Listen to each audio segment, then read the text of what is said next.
राधा करावचित पल्लव वल्लरी के। राधा पदांक विलसन मधुर स्थली के। राधा यशो मुखरमात खगावली के। राधा विहार विपिने रमता मनु में। प्रेमानंद उत्पुलकित गात्रौ विद्युद्धाराधर समकांति। श्री राधा कृष्णो मनसि दधानं वन्देऽहं श्रीहितहरिवंशम्। वन्देऽहं श्रीहितहरिवंशम्। राधा राधा राधा राधा राधा राधा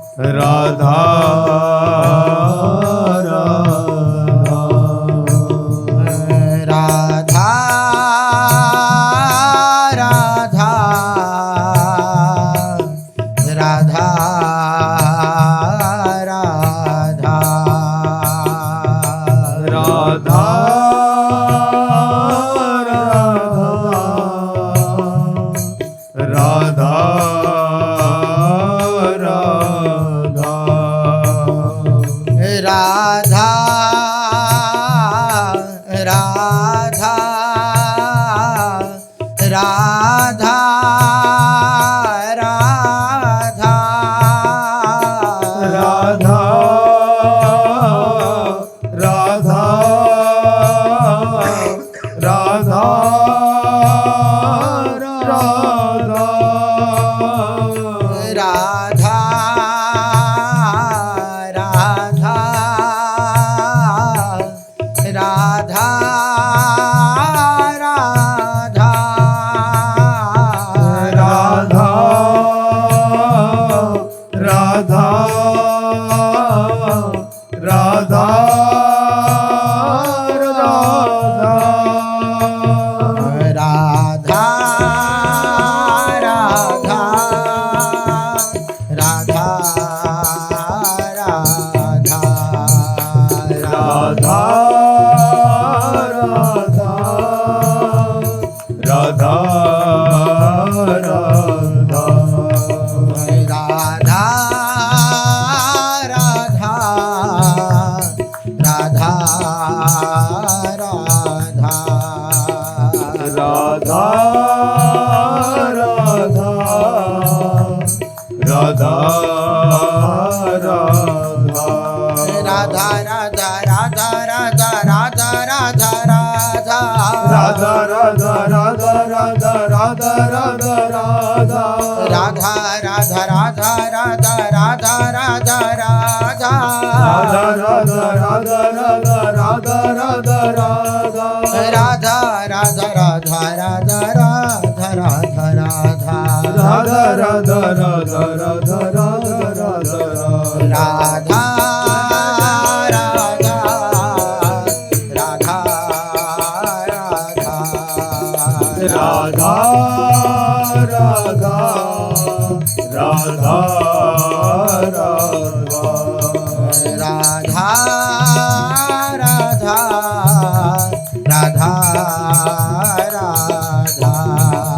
राधा राधा राधा श्री राधा वल्लभ लाल की, महाप्रभु श्री हरिवंश चंद्रजू महाराज की, श्री सद्गुरुदेव भगवान की। रसघन मोहन मूर्ति ठाकुर श्री राधा वल्लभ लाल जू, अनंत अनंत सखियों की प्राण से जीवन मूरी श्री लाडली जू एवं इन युगल स्वरूपों को हृदय में नित्य नवीन रूप से दुलार करने वाले श्री सद्गुरुदेव भगवान के श्री चरणों में दंडवत प्रणाम है। जिस साधक के हृदय में इसी जन्म में भगवत प्राप्ति करने की तीव्र लालसा है, तीव्र उत्कंठा है, उसके लिए सबसे महत्वपूर्ण बात है राग द्वेष शून्य हो जाना। अगर हमारा किसी से राग होगा या किसी से द्वेष होगा, ये मार्ग बाधित हो जाएगा। राग द्वेष होते ही अहंकार के कारण है। मैं किसी को प्रेम कर सकता हूं या कोई मुझे प्रेम करे, नहीं करा तो द्वेष, मैं कर सकता हूं तो राग।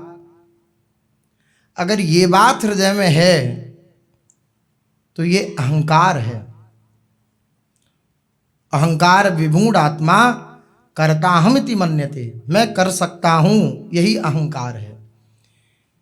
मैं किसी से प्रेम कर सकता हूं या कोई मुझसे प्रेम करे, हाँ निस्वार्थ प्रेम है। अगर सबको केवल तत्सुख भाव से प्यार बांटने की हृदय में लालसा है, बदले में कुछ लेने की लालसा नहीं है, तो ये भगवत प्राप्ति करा देगी बात। लेकिन हम किसी को प्रेम करें किस लिए? ताकि वह भी हमसे प्रेम करे, ये बहुत बड़ी बाधा है। अन्यथा इस बात का तो महापुरुषों ने आदेश किया है, सबसो हित निष्काम मति, दोनों बात कही है। सबसे प्रेम करे, सबसे प्रेम भरा व्यवहार करे, लेकिन निष्काम मति होकर कर, किसी से कोई लालसा ना रहे। अमुक मुझसे प्रेम करे, और हम जहां प्रेम करते हैं उसके मूल में यही रहता है कि ये अमुक व्यक्ति मुझसे प्यार से बोलता है, प्यार से वार्ता करता है, मेरी बात को सुनता है, समझता है, इसलिए हम उससे प्रेम करते हैं। अगर वो हमारे विपरीत हो जाए तो हमारा कोई प्रेम नहीं है उसके साथ, कोई लगाव नहीं है, कोई आसक्ति नहीं है। अब उसने प्रेम नहीं दिया, इस कारण उससे क्या हो गया? द्वेष। ये जो चक्कर है राग और द्वेष का, ये बहुत बड़ी बाधा है। इस बाधा को परास्त करना अत्यंत आवश्यक है। सबसे हम प्रेम भरा व्यवहार करें, सबके प्रति नम्र रहें। किस भाव से रहा जा सकता है ये बात? सबके प्रति निष्काम मति के साथ हित कैसे कर सकते हैं हम? जब तक भगवान का सर्वत्र दर्शन नहीं करेंगे, ये बात नहीं हो सकती। मेरे ही प्रभु आपके रूप में विराजमान है, तो आपको सुख प्रदान करने की चेष्टा हमारे हृदय में रहेगी, सुख लेने की इच्छा नहीं रहेगी। क्योंकि जो उपासक होता है वो भगवान से सुख नहीं चाहता, भगवान को सुख प्रदान करता है। यद्यपि सुख समुद्र है प्रभु, लेकिन तत्सुख भाव से पगा हुआ वह उपासक युगल सरकार को भी सुख प्रदान करता है। जिस प्रकार से जैसी रुचि होती है प्रियालाल की, उस प्रकार से सेवा में संलग्न रहकर उनके सुख का संपादन करता है जो अपने वृंदावन रस का उपासक है। इसलिए सुख प्राप्त करने की लालसा नहीं, केवल सुख बांटने की लालसा, केवल सुख देने की इच्छा। और जब सुख देने की इच्छा होगी तो बदले में आपको सुख ही मिलेगा। ये रहस्य है। आप जैसा देंगे बदले में आपको वैसा ही मिलेगा। आप सबको सुख देंगे, आनंद देंगे, तो बदले में आपको सुख मिलेगा। हाँ, अगर गुप्त रूपेण ये बात हृदय में है कि अमुक को हमने सुख दिया, अब बदले में ये भी हमें सुख प्रदान करे, हमें सुख दे, तो फिर द्वेष होने की संभावना, क्लेश होने की संभावना हृदय में जागृत हो जाएगी। और अगर आप निष्काम भाव से सुख दे रहे हैं तो बदले में अगर परिणामतः निंदा भी मिलेगी तब भी आप प्रसन्न होंगे, क्योंकि आपकी आकांक्षा नहीं थी। आप कहेंगे कि हमने तो अपना कर्तव्य निभा दिया, सामने से अगर कोई भी आ रही है तो ये मेरे प्रभु मेरी निष्ठा की परीक्षा ले रहे हैं कि तुम ऐसी स्थिति में आकर भी सबको सुख प्रदान करने की भावना हृदय में रख सकते हो भला। इसलिए प्रभु ये परीक्षा ले रहे हैं मेरी, उसको कष्ट नहीं होगा। क्यों नहीं होगा? क्योंकि उसने कभी चाहा ही नहीं कि कोई मेरा स्तुति करे, मेरी महिमा का गायन करे, मेरी वाहवाही करे, ऐसी उसके हृदय में लालसा ही नहीं है। ये लालसा अगर है तो निश्चित द्वेष हो जाएगा। हम जिसको सुख प्रदान करेंगे उसने हमें सुख नहीं दिया तो हम उसकी निंदा करते डोलेंगे। ये कब होगा? जब हृदय में मांग होगी कि ये हमें प्रसन्न करे। अगर ये लालसा नहीं है तो कहीं कोई द्वेष की संभावना, कहीं कोई निंदा की संभावना नहीं। सामने वाला भला करता रहे लेकिन कोई संभावना नहीं, बल्कि निंदा में भी वो प्रभु के प्यार का अनुभव करता है उपासक। 100 बार थूक दिया लेकिन एक बार भी प्रश्न नहीं। गंगा स्नान किया बार बार उन महापुरुष ने, और जब 100 बार थूका तो जो थूक रहा था उसके हृदय में पीड़ा उत्पन्न हो गई, क्योंकि सब एक विधान से चल रहा है। कोई मनमानी नहीं कर सकता आपके साथ। ऐसा नहीं हो सकता कि मनमानी कोई आपके साथ कोई भी क्रिया प्रतिक्रिया कर दे, नहीं। वो सबका शासन करता, उसके द्वारा सब शासित हैं। कोई भी मनमानी क्रिया प्रतिक्रिया आपके साथ नहीं कर सकता, उसके द्वारा भेजी हुई है, इस बात को मानेंगे, आनंदित रहेंगे। जब उसको एहसास हुआ कि मैंने इतना इनके ऊपर निंदास्पद बात करी है, अवहेलना करी उनकी कि मैं थूक रहा हूं, तो जाके चरणों में पड़ गया, मेरे से गलती हो गई। बोले नहीं नहीं, आपसे क्या गलती? देखिए, सम्मान की लालसा नहीं है तो कोई महत्व तो नहीं है। नहीं नहीं, आपसे क्या गलती, मैं रोज 1 बार गंगा स्नान करता था, आज आपकी कृपा से 100 बार कर लिया। कैसी विलक्षण बात है। ये होता है भक्त हृदय, राग द्वेष शून्य हृदय। ऐसा उपासक हमेशा आनंदित बना रहता है, उससे कोई मतलब नहीं। कोई निंदा करो, कोई स्तुति करो, कोई जय जयकार करो, बस उसका धर्म है, उसका कर्तव्य है सबको सुख पहुंचाना। और निष्काम मति रहना ये बड़ा कठिन होता है। निष्काम मति रह पाना कठिन होता है। 4 दिन हम किसी को भोजन पवाएं तो 5वें दिन हमारी हृदय की लालसा रहती है कि वो हमारे सामने झुके, प्रणाम करे, अदब से रहे, हमारी 4 जगह वाहवाही करे कि देखो ये कितने भले आदमी हैं, इन्होंने हमें 4 जगह भोजन कराया। निष्काम मति नहीं हो पाती है। इसलिए बड़ी बड़ी सेवा दान पुण्य करने के बाद भी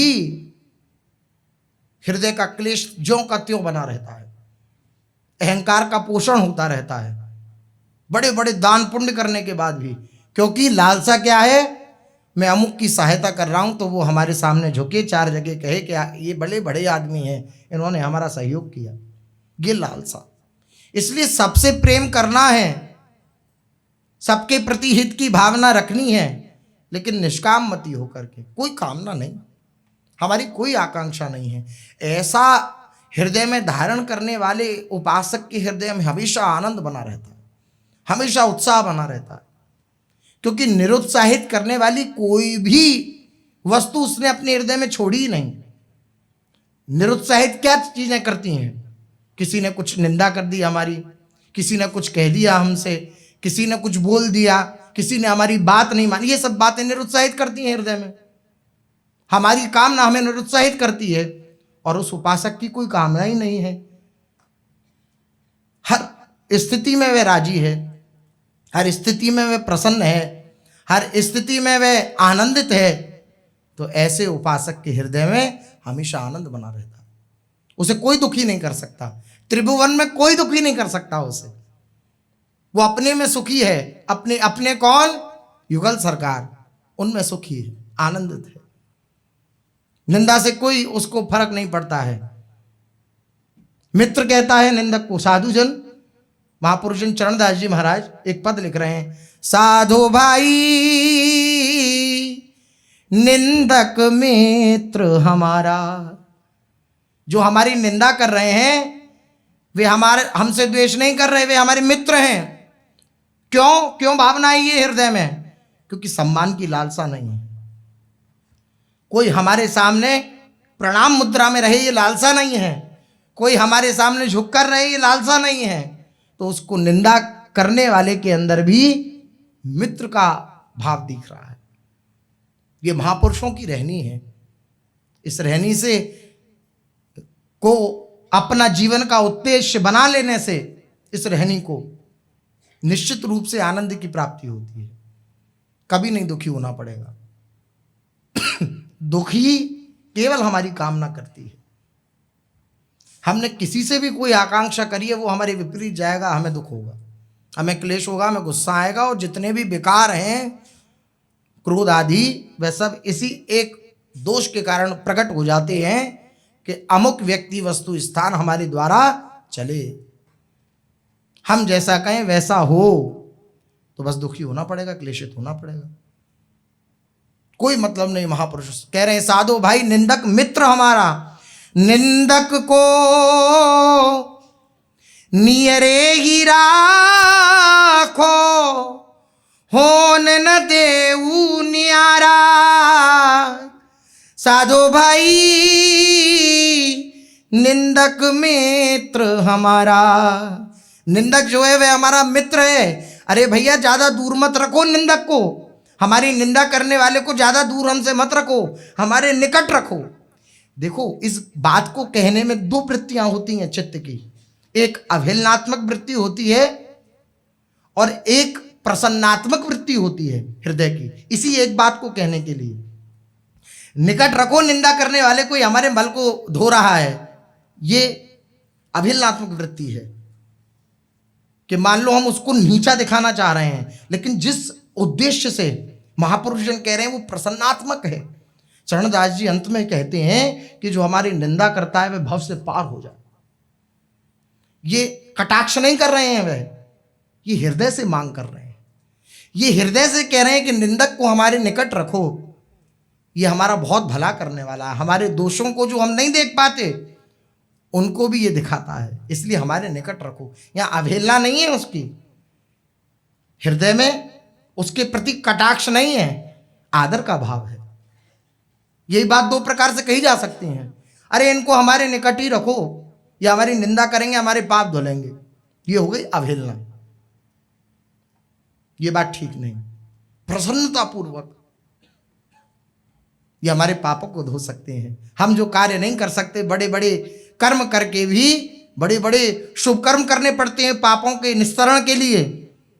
इतने बड़े बड़े शुभ कर्म हम नहीं कर सकते, लेकिन ये कृपामय मूर्ति प्रभु ही इस रूप को धारण करके हमारी निंदा करके हमारे पापों को धो रहे हैं। ये बिल्कुल विपरीत बात है। चित्त की वृत्ति को देख करके इस बात का निर्णय होता है। अपने हृदय की चित्त की वृत्ति को देखें कि हम कटाक्ष पूर्वक कह रहे हैं या प्रसन्नता पूर्वक कह रहे हैं। महापुरुषजन कह रहे हैं, पाछे निंदा करी अघ धोवे, सुनि मन मिटे बिकारा। जैसे सोना ताप अग्नि में निर्मल करे सुनारा। जैसे सुनार स्वर्ण को अग्नि में ताप करके उस स्वर्ण को निर्मल कर देता है, इसी प्रकार हमारी पीछे निंदा करने वाला वह निंदक, और जब वह हमें सुनाई पड़ता है कि अमुक ने हमारी निंदा करी, तो जो हृदय में जलन होती है। जलन क्यों होती है? अहंकार के कारण ही होती है। हमारी निंदा कर दी उसने, लेकिन वह जो जलन होती है वह किसी से कहे नहीं। ये बड़ी गुप्त बात है। किसी ने हमारे विषय में कुछ कहा, निंदा करी, हम चुप हो जाएं, शांत हो जाएं। अब हृदय जलाएगा, किसी से तो कहूं अमुक व्यक्ति मेरे साथ ऐसा व्यवहार करता है, ऐसा कहता है, और इसने जो है, किसी से तो कहूं, मन बार बार प्रेरित करता है, किसी से ना कहे, चुप रह के उस जलन को शांत कर दे, तो वही जलन पापों को भस्म कर देती है, वही जलन पापों को भस्म कर देती है। कह रहे पाछे निंदा करी अग धोवे, सुमनी मन मिटे विकारा। जब हम सुनते हैं कि अमुक ने निंदा करी तो जो जलन हुई उससे हमारे सारे विकार शमित हो जाते हैं, शांत हो जाते हैं। कहे नहीं, बस किसी से ये शर्त है, अपने अंदर ही अंदर उस जलन को सहन करे। जैसे सोना ताप अग्नि में निर्मल करे सुनारा, जैसे सुनार अग्नि में सोना को तपा करके निर्मल कर देता है, ऐसे निंदक भी हमारे हृदय के विकारों को नष्ट कर देता है। घन आहरण कसी हीरा निबटे, कीमत लक्ष्य हजारा, ऐसे जांचत दुष्ट संत को करन जगत उजियारा। जो निंदा करने वाले हैं, जैसे कोई हीरा को घन से कूटता है तो और उसका जो स्वरूप है हीरे का वे प्रकट होता है, इसी प्रकार जो निंदा करने वाले हैं वे निंदा करके उस भक्त का निंदा रूपी डंडे पे झंडा फहर जाता है। भक्त का वह निंदा करके भी उसका कल्याण ही करते हैं, उसको आनंद ही प्रदान करते हैं, क्योंकि वह इस रहस्य को जानता है कि साधो भाई निंदक मित्र हमारा, निंदा करने वाला दुश्मन नहीं है, वो मित्र है हमारा। जोग यज्ञ जप पाप कटन हितु करे सकल संसारा, बिन करनी मम कर्म कठिन सब मेटे निंदक प्यारा। जोग यज्ञ जप ये इतने बड़े बड़े साधन हैं जिनके द्वारा पापों का नाश होता है। पापों का नाश करना कोई साधारण बात नहीं है। हमने जो अशुभ कर्म किए हैं उनको नष्ट करना बहुत कठिन है, लेकिन महापुरुष जन अपना अनुभव लिख रहे हैं कि जिन पापों का नाश करने के लिए लोग यत्न करते हैं, तपस्या करते हैं, जप ध्यान आदि जोग यज्ञ आदि करते हैं, यज्ञ आदि करते हैं कि हमारे पाप भस्म हो जाएं, लेकिन मैं कुछ नहीं करता, केवल निंदा करने वाले निंदक मेरी निंदा कर देते हैं और मेरे सारे पापों को भस्म कर देते हैं। इसलिए ये जो निंदक हैं ये मेरे मित्र हैं, ये मेरे सहयोगी हैं। मित्र कौन? जो सहयोगी हो, हमारे शुभ मार्ग में हमारा हमको सहयोग प्रदान करे, वह मित्र है। तो ये हमारा सहयोग प्रदान करते हैं, इसलिए ये हमारे मित्र हैं। सुखी रहो। आह, फिर मैं ये बार बार बात कहने का प्रयास करने की चेष्टा कर रहा हूं कि कटाक्ष नहीं है ये, इसको बिल्कुल कटाक्ष में नहीं लेना है। बहुत हृदय से द्रवित होकर महापुरुष जन लिखते हैं। महापुरुषों के हृदय में किसी को कष्ट पहुंचाने का भाव नहीं रहता है, वे किसी को कटाक्ष पूर्वक कष्ट नहीं पहुंचाते हैं। महापुरुष जनों की ये स्थिति होती है कि सबको सुख पहुंचाते हैं। इसलिए कैसा हृदय से द्रवित होकर पूज्य श्री चरणदास जी महाराज कह रहे हैं सुखी रहो निंदक जग माही, रोग न हो तन सारा, हमरी निंदा करने वाला उतरे भव निधि पारा। आह, सुखी रहो इस संसार में, मेरी निंदा करने वाले हमेशा प्रसन्न रहो, सुखी रहो। जिन पाप कर्मों को मैं भोग करके समाप्त नहीं कर सकता, उन पाप कर्मों को ये नष्ट कर रहे हैं, ऐसी भावना हृदय में नहीं रहती। जो इस रहस्य को समझ गए वे क्या कह रहे हैं? सुखी रहो निंदक जग माही, इस संसार में हमेशा सुखी रहो तुम, और कभी तुम्हें खांसी बुखार जुकाम भी ना हो, रोग ना हो तन सारा, आपको किसी प्रकार का कोई रोग ना हो, ऐसी स्वस्थ रहो, ऐसी हमारी निंदा करते रहो। हमारी निंदा करने वाला उतरे भव निधि पारा। और मैं प्रभु से प्रार्थना करता हूं जो हमारी निंदा करे वो भव सागर से पार हो जाए। ये हृदय से द्रवित होकर महापुरुष जन कह रहे हैं, वो भव सागर से पार हो जाए, वह संसार चक्र में ना पड़े, वो संसार चक्र से छूट जाए। निंदक के चरणों की स्तुति भाखों बारंबारा, चरण दास कहे सुनिए साधो निंदक साधक भारा। निंदा करने वाला ये हमारा बहुत बड़ा साधक है, हमारा सहयोग करने वाला है जो हमारी निंदा करता है। इसलिए जो निंदक के रूप में प्रभु हमारे पापों को धोने के लिए आए हैं, उनके चरणों में मैं बार बार प्रणाम करता हूं, बार बार नमस्कार करता हूं। इसलिए कोई भी राग द्वेष की वृत्ति चित्त में स्थान न रह जाए इनका, केवल और केवल अपने प्रभु का चिदानंद में विलास देखें। देव दया कर दान न भूलूं केली को। एक केली तो प्रियालाल की केली है ही, लेकिन पूज्य महाराज श्री का भाव एकांतिक, देव दया कर दान न भूलूं केली को। ये जो आपकी लीला चल रही है, क्रीड़ा चल रही है, ये बात मैं ना भूलूं कि आपकी लीला चल रही है। घटाव जब ही होता है, हम परास्त जब ही होते हैं जब लीला नहीं समझते, हम इसमें तन्मय हो जाते हैं। कोई भी क्रिया प्रतिक्रिया हुई उसमें तन्मय हो गई, लीला ना मानकर, तो हम फिर दुखी होते हैं। लेकिन जिस क्षण ये बात हृदय में आ जाए, सब लीला चल रही है, सब झूठा है, ये प्रभु ही आपस में खेल कर रहे हैं, तो आप देखिए तुरंत तुरंत हृदय में शांति आपको अनुभव में आएगी। इसलिए महापुरुषजनों की आज्ञा रहती है कि कुछ ऐसे सूत्र अपने कुटिया में भी रखने चाहिए लगाकर कि सब प्रभु की लीला चल रही है, सर्वत्र प्रभु हैं। इस प्रकार से तो साधन अवस्था में क्लेश तो होता ही है, लेकिन भगवत कृपा से कभी दृष्टि चली जाएगी उस क्लेश की अवस्था में भी, तो हृदय में आनंद आ जाएगा कि हाँ यार बात तो यही ठीक है। इसलिए बहुत सहयोग करते हैं। जैसे अपनी कुटिया में अगर कुछ सूत्र लगा लिए जाए महापुरुषों के द्वारा प्रदत्त, तो उनसे बहुत लाभ मिलता है। कितना भी उथल पुथल हो रहा हो, चित्त और दृष्टि पड़ जाए अगर उस स्थिति में कि हाँ ये बात है, तो तुरंत तत्काल सद्य चित्त की स्थिति परिवर्तित हो जाती है। इसलिए हमेशा प्रभु के चरणों में ये प्रार्थना करते रहे, ना किसी से राग हो ना किसी से द्वेष हो, केवल निष्काम भाव से मैं आपको सब रूपों में देख करके आपकी सेवा करता रहूं। मैं सेवक सचराचर रूप स्वामी भगवंत, मैं सेवक हूं और सचराचर ये सारा जगत ये स्वामी का स्वरूप है। ये हृदय में अभी निष्ठा तो नहीं है, लेकिन आपकी कृपा से क्या कुछ असंभव है? आप कृपा कर देंगे तो ये बात भी सुलभ हो जाएगी। चलते हैं। चिड़थावल में श्री महाप्रभु जी ने सुंदर श्री राधा वल्लभ लाल जी का श्री विग्रह प्राप्त किया, वे कमनीय वपु श्री राधा वल्लभ लाल जी का प्राप्त किया, और उसके बाद श्री वृंदावन के लिए प्रस्थान किया और वृंदावन पहुंचे। वृंदावन में प्रवेश करने से पूर्व, ब्रजमंडल में ही प्रवेश करने से पूर्व श्री महाप्रभु जी दंडवत प्रणाम कर रहे हैं ब्रजमंडल की इस दिव्य भूमि को, और हृदय से आह्लादित हो रहे हैं। ये हमारे प्रियालाल का निज महल है, निज घर है। श्री महाप्रभु जी वृंदावन आए, वृंदावन में श्री यमुना जी की शोभा देखी, लता पताओं की शोभा देखी, लता पताओं से बार बार लिपट लिपट कर सबसे ये प्रार्थना कर रहे हैं कि हमें अखंड वास प्रदान कीजिए।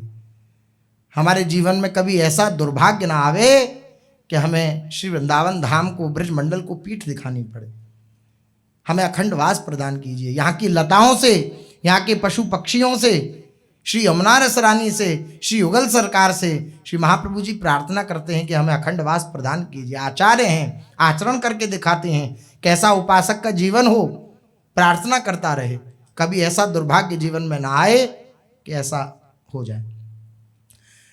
श्री महाप्रभु जी कभी वृक्षों को हृदय से लगाते हैं, लताओं को, कभी वृंदावन की रज लेकर के अपने मस्तक पर धारण करते हैं, ऐसे आनंदित हो रहे हैं। वृंदावन की महिमा ही ऐसी है। भूतल के समग्र तीर्थों एवं तीर्थराज प्रयाग के द्वारा भी अभिनंदनीय श्री वृंदावन इसलिए पूजनीय, अर्चनीय, वंदनीय नहीं है कि ये कोई महान तीर्थ है अथवा परम पावन स्थल है, बल्कि ये अद्वैय युगल रूप में नित्य प्रकट प्रेम विग्रह, निर्गुण एवं सगुण ब्रह्म से विलक्षण श्री श्यामा श्याम का अपना निज लीला धाम है, निज महल है, इसलिए आदरणीय है। जितने भी प्रयाग आदि तीर्थ हैं वे सब श्री वृंदावन धाम का आदर करते हैं। इसलिए आदर नहीं करते कि ये बहुत बड़ा तीर्थ है, ये तीर्थ नहीं है, ये श्री प्रियालाल का निज घर है, धाम है, इसलिए सब आदर करते हैं, आदर भाव से देखते हैं। प्रयाग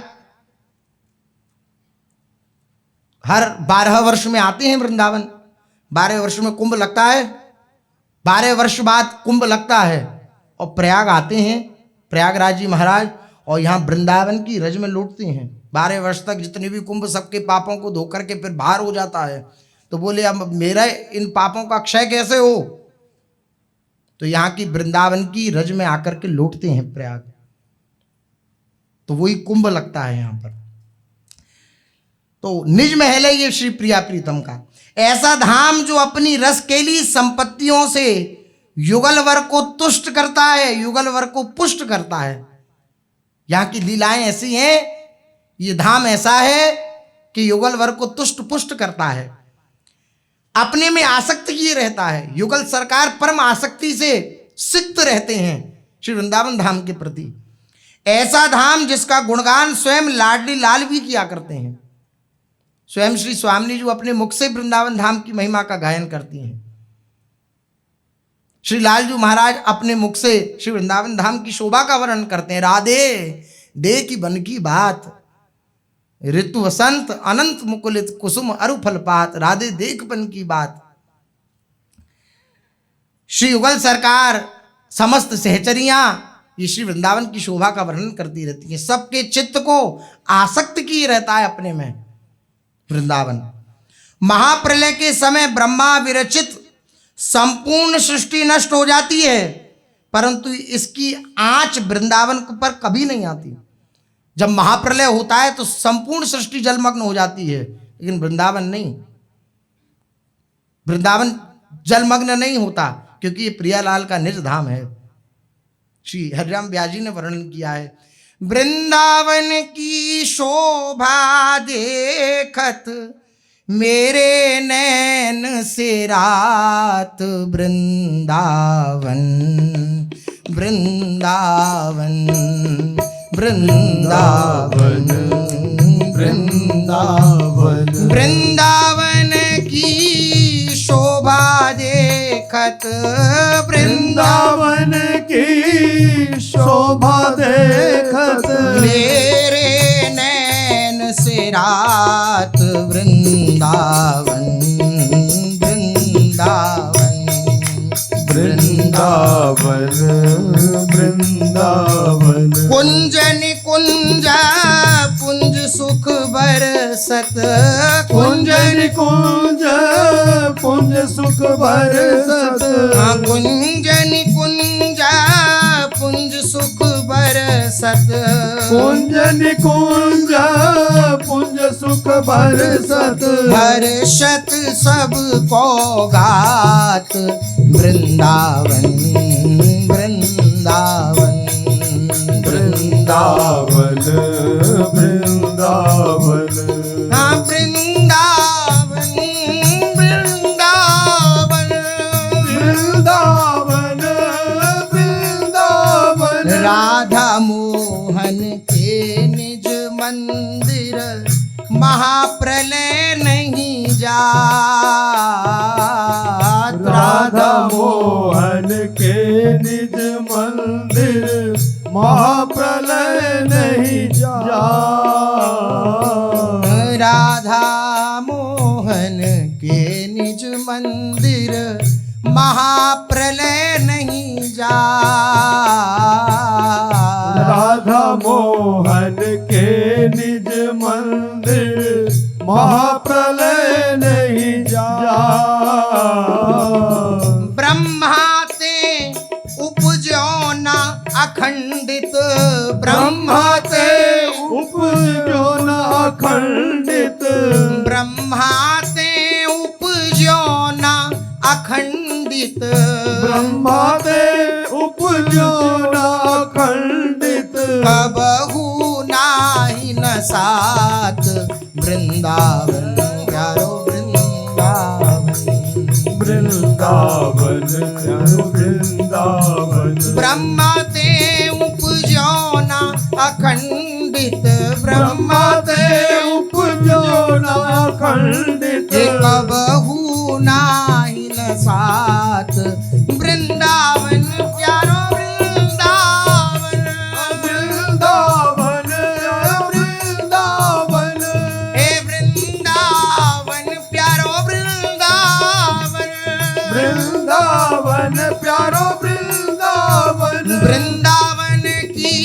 शोभा देखत, वृंदावन की शोभा देखत, वृंदावन की शोभा देखत, वृंदावन की शोभा देखत, हे मेरे नैन सिरात, वृंदावन प्यारो वृंदावन, वृंदावन प्यारो वृंदावन, हाँ वृंदावन प्यारो वृंदावन, वृंदावन प्यारो वृंदावन, फनी पर रवि तर नहीं विराट मह, नहीं संध्या नहीं प्रात, फनी पर रवि तर नहीं विराट मह, नहीं संध्या नहीं प्रात, फनी पर रवि तर नहीं विराट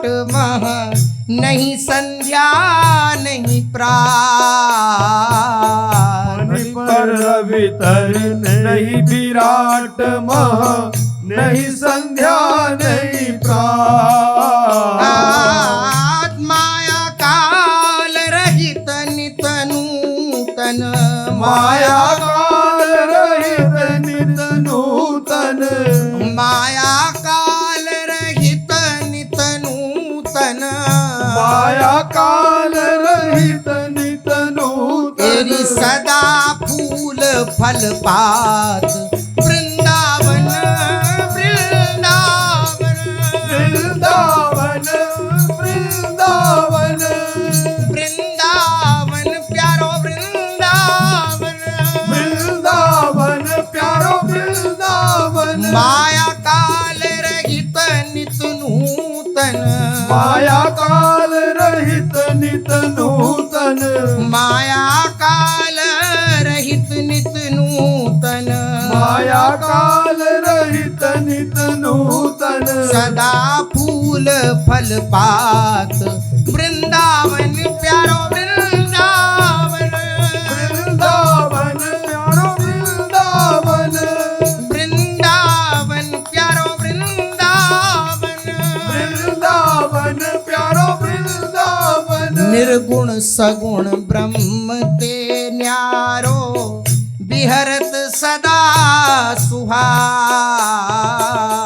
निर्गुण सगुण ब्रह्म ते न्यारो, विहरत सदा सुहास, निर्गुण सगुण ब्रह्म ते न्यारो, विहरत सदा सुहास, निर्गुण सगुण ब्रह्म ते न्यारो, विहरत सदा सुहास, व्यास विलास रास अद्भुत गति, व्यास विलास रास अद्भुत गति, व्यास विलास रास अद्भुत गति, व्यास विलास रास अद्भुत गति, ये निगम अगोचर बात, वृंदावन प्यारो वृंदावन, वृंदावन प्यारो वृंदावन,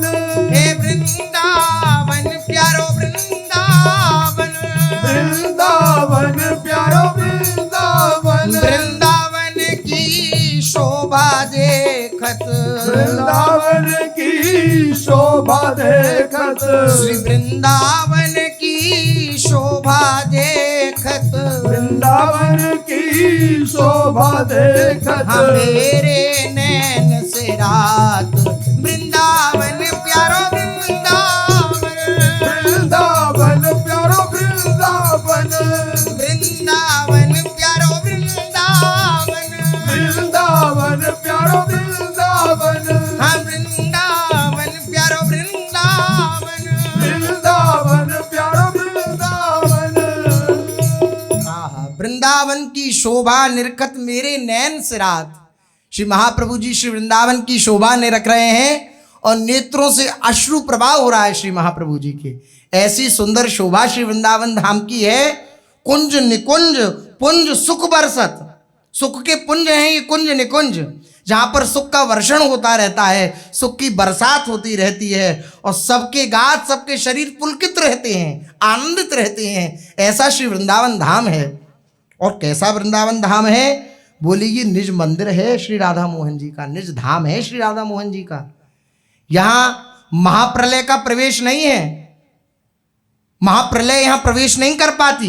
राधा मोहन के निज मंदिर महाप्रलय नहीं जात, क्योंकि प्रलय उसे नष्ट करती है जो ब्रह्मा के द्वारा प्रकट हो, और ये ब्रह्मा की रचना नहीं है, ब्रह्मा जी ने नहीं रचा है श्रीधाम वृंदावन को, ये प्रियालाल का निज महल है। संपूर्ण सृष्टि नष्ट हो जाती है, जलमग्न हो जाती है, महाप्रलय हो जाता है, तब भी वृंदावन सुंदर मणि की तरह चमकता रहता है।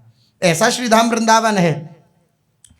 राधा मोहन को निज मंदिर महाप्रलय नहीं जात, और ब्रह्माते उपजो न, ये ब्रह्मा जी ने प्रकट नहीं किया, अखंडित है ये।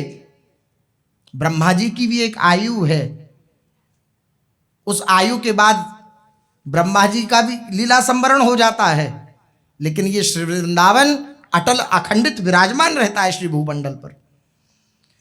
ब्रह्माते उपजो न अखंडित कबहू ना ही नसात, कभी इसका नाश नहीं होता, हमेशा विराजमान रहता है। फानी पर सारे ब्रह्मांड जो हैं वो शेषनाग पर के फण पर विराजमान है, लेकिन वृंदावन शेषनाग जी के फण पर विराजमान नहीं है।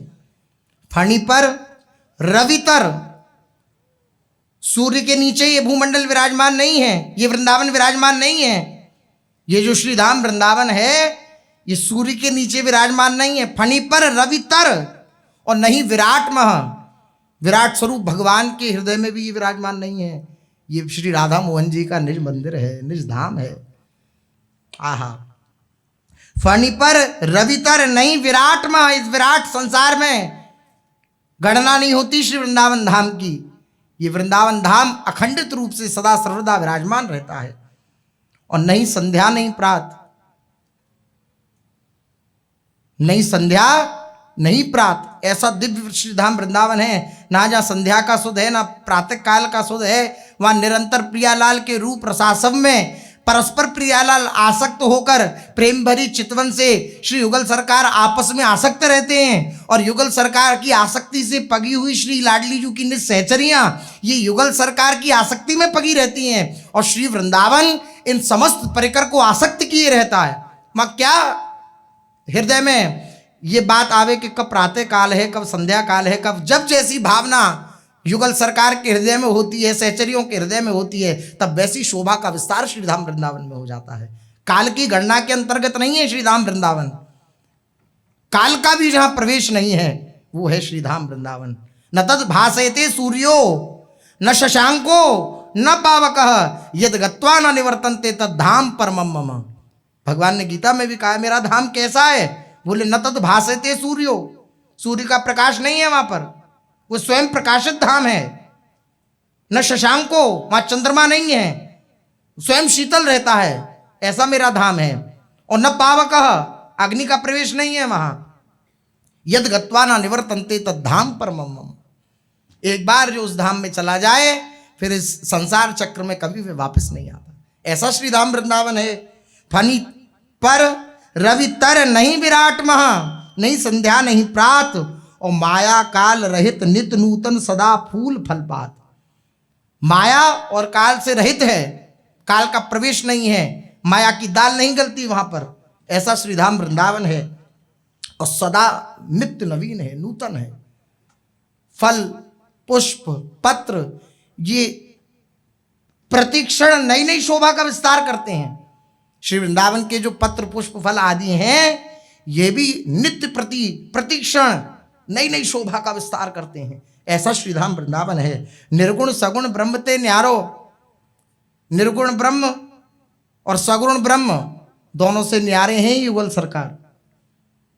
सगुण ब्रह्म ऐश्वर्य वाली भगवान का भी प्रवेश नहीं है इस श्री ब्रजधाम में, इस श्री वृंदावन धाम में। केवल और केवल श्री प्रिया प्रीतम जो परम सुकुमार हैं, जो सखियों के द्वारा पोषित हैं, जो सखियों के द्वारा लाड़ लड़ाए जाते हैं, जो सखियां जिन्हें दुलार करती रहती हैं, ऐसे परम सुकुमार युगल सरकार जहां विराजमान हैं, वो श्रीधाम वृंदावन है। निर्गुण सगुण ब्रह्मते न्यारो, विहरत सदा सुहात, वो युगल सरकार निरंतर श्री वृंदावन में विहरण करते रहते हैं। व्यास विलास रास अद्भुत गति, ये विलास और रास की ये जो अद्भुत गति है, अद्भुत बात है, ये निगम अगोचर है, शास्त्रों में नहीं मिलेगी। ये केवल और केवल वृंदावन के रसिकों की जो शरण ग्रहण कर लेगा उसको ये रहस्य समझ में आएगा। हित ध्रुव ते सबहिन ते दुर्लभ रसिक मर्म पे जानत, जो सबसे दुर्लभ है लेकिन रसिक जन उसका मर्म जानते हैं, रहस्य जानते हैं। जो उनकी शरण हो जाता है उसको इस रहस्य रस का ज्ञान हो जाता है। व्यास विलास रास अद्भुत गति निगम अगोचर बात, ये निगम अगोचर बात है, शास्त्रों में इसका वर्णन नहीं है। रसिकों की शरण में इसका आपको श्रवण करने का सुअवसर प्रदान होगा, क्योंकि वेद रसिकन की वाणी, यहाँ पर जो वाणियों का प्रमाण है, यहाँ पे जो प्रमाण है वो रसिकों की वाणी है। रसिकों की वाणियों के द्वारा इस रस रहस्य का ज्ञान होता है। इस रस रहस्य को कोई जान सकता है रसिकों की शरण में रह करके। ऐसा श्री धाम वृंदावन है। ये दिव्य धाम माया काल से रहित है, इसलिए यहाँ के फूल फल एवं पत्ते सदा नित्य नूतन बने रहते हैं। क्योंकि जहाँ माया और काल का प्रभाव होता है वहाँ पतझड़ आदि होता है, लेकिन श्री वृंदावन में माया काल का प्रभाव नहीं है तो पतझड़ आदि नहीं होते। वही पत्र पुष्प नित्य नवीन होते चली जाती हैं। वृंदावन के वृक्षों की पत्र द्युति की उपमा के लिए समस्त विश्व में कहीं कुछ नहीं है। वृंदावन द्युति पत्र को उपमा को कछु नहीं, और तो और कोटि कोटि वैकुंठ भी जिसके समतुल्य नहीं कर सकते, समानता नहीं कर सकते। वृंदावन के पत्र की समानता करोड़ों करोड़ों वैकुंठ भी नहीं कर सकते। ये रहस्य है। इसलिए व्यास जी कह रहे हैं कि इस रहस्य को रसिक जनों के चरणों में ही समझ सकते हैं, बुद्धिगत नहीं, ये रहस्य है। तर्क के द्वारा इस पर कोई भी प्रश्न चिन्ह खड़ा ना करें, केवल स्वीकार करें। रसिकों ने अनुभव किया है उस बात को स्वीकार करें। वृंदावन के लता पत्र पुष्पादियों की समानता करोड़ों करोड़ों वैकुंठ की शोभाएं भी नहीं कर सकती, इतनी एक पत्र की शोभा है श्री वृंदावन के। समस्त वनों में श्रेष्ठ श्री वृंदावन में अनवरत आनंद समूह की वर्षा होती रहती है, जहां सौरभ एवं मकरंद के लोभी भ्रमणगण मधुर मधुर गुंजार करते रहते हैं। जिस काल में जयश्री श्री युगल की रुचि होती है, वृंदावन धाम का त्रिविध पवन यथा समय श्री युगल की रुचि के अनुसार प्रीति पूर्वक प्रवाहित होता है। मंद सुगंध समीर जो है, शीतल मंद सुगंध किस प्रकार कैसी हवा चाहिए उस प्रकार से प्रवाहित होती है। अभी ज़्यादा ग्रीष्म ऋतु है तो शीतल शीतल छोटी छोटी फुइयों को लेकर के, जल की कणों को लेकर के वायु प्रवाहित होती है। ज़्यादा शीत है तो बहुत धीमी धीमी, कि प्रियालाल उस शीत काल का सुख अनुभव कर सकें, बस इतनी हवा चलती है। श्री प्रियालाल की जिसमें रुचि होती है, जैसे युगल सरकार को सुख मिलता है, उस प्रकार से वह प्रीति प्रवाह होता है, वह वायु का प्रभाव होता है। इसी प्रकार सुंदर कोकिला, सुंदर मयूर, सुंदर मराल, ये सब मधुर मधुर स्वर से कूजते रहते हैं श्री राम वृंदावन में। जहां रसमयी नीलवारी मंडित यमुना ऐसी शोभित हैं जैसे वृंदावन ने नील मणियों की माला धारण कर रखी हो। वृंदावन में श्री यमुना जी की ऐसी शोभा होती है कि जैसे श्री वृंदावन ने नील मणियों की माला धारण कर रखी हो, माला पहन रखी हो। वृंदावन का ना आदि है ना अंत है, कब प्रकट हुआ, अनादिकाल से है, और कब विश्राम को जाएगा, नहीं, अखंडित है, अखंड रहेगा। अर्थात जो अनादि अनंत है और नित्य सुखद है, जिसको त्रिगुणात्मिक माया प्रपंच का पवन भी स्पर्श नहीं कर सकता। श्री वृंदावन नित्य निरंतर एक सा शोभायमान है। लोक विलक्षण श्री वृंदावन श्री लाडली लाल का निज धाम है, जहां वे सरस प्रेम में भीगे हुए सदा खेलते रहते हैं। गौर श्याम युगल श्री वृंदावन धाम से कभी बाहर निकलते ही नहीं, यदि वृंदावन मात्र गोचर हो। अनुपम रस में युगल किशोर जिस वृंदावन में सदा लुप्त हैं, उस वृंदावन की महिमा कैसे वर्णन की जा सकती है। वृंदावन अलौकिक है, अति अपूर्व है, रस का मूल है, भूतल पर प्रकट है। जय श्री हितरिवंश विपिन भूतल पर संतत विचल जोरी। विपिन भूतल पर, वृंदावन इसी भूतल पर, ये जो भूतल वृंदावन है यही निज महल श्री वृंदावन धाम है, निज महल श्री लाडली लाल का है। श्री वृंदावन का जितना कुछ वैभव है वे संपूर्णतया वाणी द्वारा नहीं कहा जा सकता, तथा श्री वृंदावन की अतुल प्रेम संपदा को देखकर साक्षात लक्ष्मी भी ललचाती हैं। लक्ष्मी देवी भी वृंदावन के वास के लिए ललचाती हैं। अभी भी तपस्या कर रही हैं कि वृंदावन का वास मिल जाए। पल्ली पार, यमुना की पल्ली पार बेलवन है, लक्ष्मी जी का मंदिर है, वहाँ पे लक्ष्मी जी वहाँ तपस्या परायण है कि वृंदावन का वास मिल जाए। श्री लाडली जी की कृपा के बिना नहीं मिलता ना, तो लाडली जी से प्रार्थना करती हैं श्री लक्ष्मी जी कि हमें श्री वृंदावन का वास मिल जाए। बेलवन में वो मेला लगता है हर साल, वहाँ बेलवन में श्री लक्ष्मी जी विराजमान है, तपस्यारत हैं। तो लक्ष्मी जी भी सदा ललचाती रहती हैं इस वृंदावन की शोभा के लिए। कोटि कोटि कल्प वृक्ष भी श्री वृंदावन की लता की समता नहीं कर सकते। बिल्कुल भी अतिशयोक्ति नहीं है ये। कहीं ऐसा ना माने कि बड़ा चढ़ा के वृंदावन की महिमा कही जा रही है। ऐसा महापुरुषों को अनुभव हुआ है, और जो वृंदावन की शरण ले लेता है उसको वैसा अनुभव होता है रसिकों की कृपा से। तो बिल्कुल भी ऐसी भावना हृदय में ना नहीं पाए अपराध प्रवृत्ति के ये बड़ा चढ़ा के महिमा कही जा रही है। अगर ऐसा मानेंगे तो वही अनुभव होगा। फिर रसिकों की जैसी वाणी है, रसिकों ने जो कहा है उसको अक्षरशः वैसे स्वीकार करते चाहें तो वैसा अनुभव होता चला जाएगा। श्री वृंदावन की लता की समता नहीं कर सकते हैं कोटि कोटि कल्प वृक्ष भी। एक कल्प वृक्ष है स्वर्ग में, जो कल्प वृक्ष होता है कि जिसके नीचे आप बैठें और कुछ भी कल्पना करें तो वो आपको मिल जाएगा। स्वर्ग का कल्प वृक्ष, आप उसके नीचे बैठें और आप जो कल्पना करें वो आपको मिल जाएगा। ऐसा है वह कल्प वृक्ष। आप अच्छा कल्पना करें या बुरा कल्पना करें इसका हिसाब किताब नहीं है, आपने जो कल्पना करी वो आपको मिल जाएगा। और वृंदावन करोड़ों करोड़ों कल्प वृक्ष भी वृंदावन की एक लता की समानता नहीं कर सकते। क्यों नहीं कर सकते?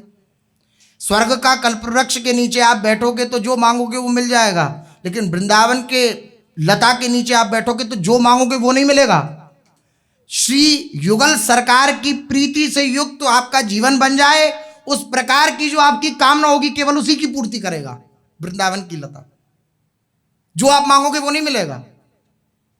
आपकी प्रीति प्रियालाल में बढ़े, आप इस शरीर संसार से अनासक्त हो जाओ, इस प्रकार की जब मांग करोगे, जो प्रियालाल की समीपता प्रदान करती है कामना, उस कामनाओं को पूर्ण करने में सामर्थ्यवान है वृंदावन की लताएं।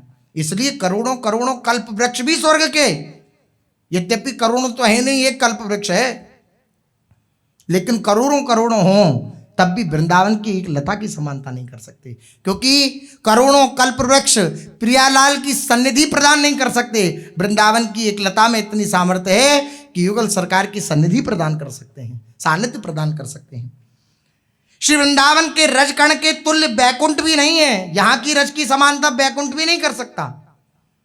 तब अन्य लोगों की तो चर्चा ही क्या है। श्री वृंदावन के वैभव का दर्शन करके देवराज इंद्र, भगवान शंकर एवं ब्रह्मा जी भी चकित हैं वृंदावन की शोभा देख करके। बार बार प्रणाम करते हैं ब्रह्मा जी कि हमें कहीं गोकुल में कहीं तृण घास बनने को मिल जाए तो हम अपने को धन्य भाग मानेंगे। यहाँ के ब्रजवासी जन चलेंगे, उनके चरणों से उड़ती हुई धूल जब हमारे ऊपर पड़ेगी तो अपने आप को धन्य मानेंगे। ब्रह्मा जी की आकांक्षा है।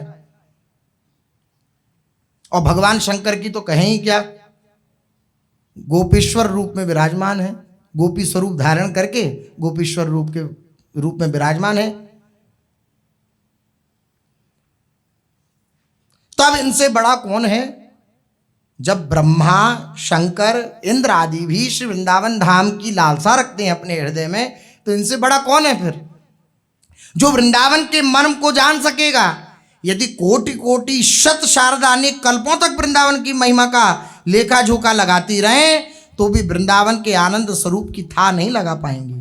करोड़ों करोड़ों शारदा सरस्वती अगर वृंदावन की महिमा का गायन करती रहें, वाणी की अधिष्ठात्री देवी हैं श्री सरस्वती देवी, वह भी अगर वृंदावन की एक सरस्वती देवी नहीं, कोटि कोटि शत शारदा, करोड़ों करोड़ों शारदाएं भी, सरस्वती भी एक साथ मिलकर श्री वृंदावन की महिमा का गायन करें तो वृंदावन की महिमा का गायन नहीं किया जा सकता वाणी के द्वारा, था नहीं लगा पाएंगी वह भी। आनंद घन श्री वृंदावन समस्त धामादिकों में सर्वोत्तम है। श्री वृंदावन जिनका अपना निज धाम है, उन श्री राधा किशोरी की कृपा होगी तभी कोई वृंदावन में वास कर सकेगा। समस्त धामादिकों का ये सर्वोत्तम धाम है कोई भूमंडल में ऐसा धाम या तीर्थ जहां के प्रत्येक कर्ण को प्रभु ने चाटा हो? यहां की रज के प्रत्येक कर्ण को प्रभु ने चाटा है अपने मुख से। जब ब्रह्मा जी वत्सों को और ग्वाल बालों को ले गए चुराकर, तो प्रभु ने देखा ये क्या हुआ, सब कहाँ चले गए। तो जब ध्यान लगाया तो पता लगा कि ब्रह्मा की करतूत है, तो वह ले गया हमारी परीक्षार्थ। तो भगवान ही स्वयं सारे वत्स बन गए और सारे ग्वाल बाल बन गए, और वत्स रूप में पूरे ब्रजमंडल में जहां जहां रहे हैं वहां की रज चाटी है। पूरे ब्रजमंडल के वत्स वहां की रज चाटी, इसलिए ये ब्रजधाम सर्वोपरि धाम है। इसकी समानता त्रिभुवन में कोई नहीं कर सकता। श्री लाडली जी की जब कृपा होती है तभी श्रीधाम वृंदावन का वास मिलता है। इसलिए श्री महाप्रभु जी श्री लाडली जी के चरणों में बार बार प्रणाम कर रहे हैं, यहाँ की लताओं के चरणों में प्रणाम कर रहे हैं, यहाँ की रज को वंदन कर रहे हैं, यहाँ के पशु पक्षियों को वंदन कर रहे हैं कि मुझे श्री वृंदावन का अखंड वास प्रदान कीजिए, आप कृपा कर दीजिए। चिर अभिलाषित श्री वृंदावन के दर्शन से हित महाप्रभु का हृदय प्रेम समुद्र के गंभीर आवर्त में डूबा जा रहा है, और परम विह्वलतावश श्री राधा स्वामिनी जी से आर्त भाव से प्रार्थना कर रहे हैं। श्री महाप्रभु, हे राधे कानंजु अधीस अपनो करवर राखो शीस, हे करुणानिधि रासेश्वरी दर्शावो रस वैभव दुरी, जहाँ जाए तहाँ वंदन करें निरवधि आनंद उर में भरें। हे वृंदावन की अधीश्वरी, हे रासेश्वरी, हे श्री राधे, आप अपना करकमल हमारे मस्तक पर पधरा दीजिए, अपना रस वैभव हमारे नेत्रों के समक्ष प्रकट कर दीजिए। मेरे हृदय में एकमात्र यही अभिलाषा बनी रहे कि आप अपने निज महल श्री वृंदावन में मुझे अखंड निवास प्रदान कर दें। हे कृष्ण वल्लभा, आप ही मेरी इष्टाराध्या हैं, मेरी पुकार सुनिए और मुझे वृंदावन का वास प्रदान करिए। कोई अपने साधन बल से वृंदावन का वास नहीं प्राप्त कर सकता, कोई अपने धन बल से, अपने वैभव के बल से कि हमारे पास खूब धन है हम रह सकते हैं वृंदावन में कहीं भी, ऐसा नहीं कर सकता। श्री राधिका कृपा बिनु सबके मनन अगम्य। लाडली जी जब तक पास नहीं करती हैं तब तक वृंदावन का वास किसी को प्राप्त नहीं होता। इसलिए उन्हीं के चरणों में बार बार प्रार्थना, उन्हीं के चरणों में बार बार वंदन, जिसको भी श्री वृंदावन वास की लालसा है। यत्र राधा पद किंकरी कृत हृदाम सम्यक भवेत् गोचरम, ध्येयं नैव कदापि यद्धृदि विना तस्याः कृपास्पर्शतः, यत् प्रेमामृत सिंधु सार रसदं पापैक भाजामपि, तद वृंदावन दुष्प्रवेश महिमाश्चर्यं हृदि स्फुरजतु।